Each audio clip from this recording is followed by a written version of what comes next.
அந்த 41 பேர் இறந்து போயிருந்தாங்க. அந்த கரூர் சென்று அவங்கள சந்திக்கிறதா ஒரு தகவல் ஓடி இருந்துச்சு. இப்போ என்ன முடிவு பண்ணியிருக்காங்க அப்படின்னா, நாளைக்கு பனையூர்ல இருக்கக்கூடிய சென்னை பனையூர்ல இருக்கக்கூடிய விஜய் அவர்களுக்கு சொந்தமான இடம். அந்த இடத்துல தான் பொதுவாக எல்லாத்தையும் வர வச்சு சந்திப்பார். அந்த இடத்துல இந்த 41 பேரை கரூர்ல பாதிக்கப்பட்ட குடும்பங்கள் இருக்காங்க, அந்த குடும்பங்களை கூட்டி வந்து அவங்கள சந்திக்கிறதுன்னு முடிவாக இருக்குது. இதன் அடிப்படையில் நாளைக்கு இந்த 41 குடும்பங்களை சந்திச்சு அவர் தன் பக்கத்துக்கான வருத்தங்களையும் தன் பக்கத்திலான ஆழ்ந்த இரங்கல்களையும் அவங்களுக்கு தெரிவிப்பார். இதுதான் வரக்கூடிய செய்தி.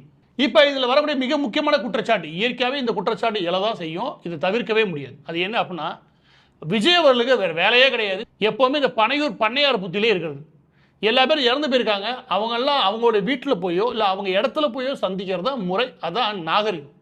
அதை விட்டுட்டு பாதிக்கப்பட்ட மக்கள்லாம் உடனடியாக சந்திக்கலாம் கூட பரவாயில்ல, கிளம்பி வந்து பனையூரில் வந்து பாருங்க அப்படின்னு சொல்றது என்ன மாதிரியான புத்தி? இதுதான் விமர்சனம் இருந்திருக்குது. இது நியாயமான விமர்சனமா அப்படின்னு கேட்டால் நியாயமான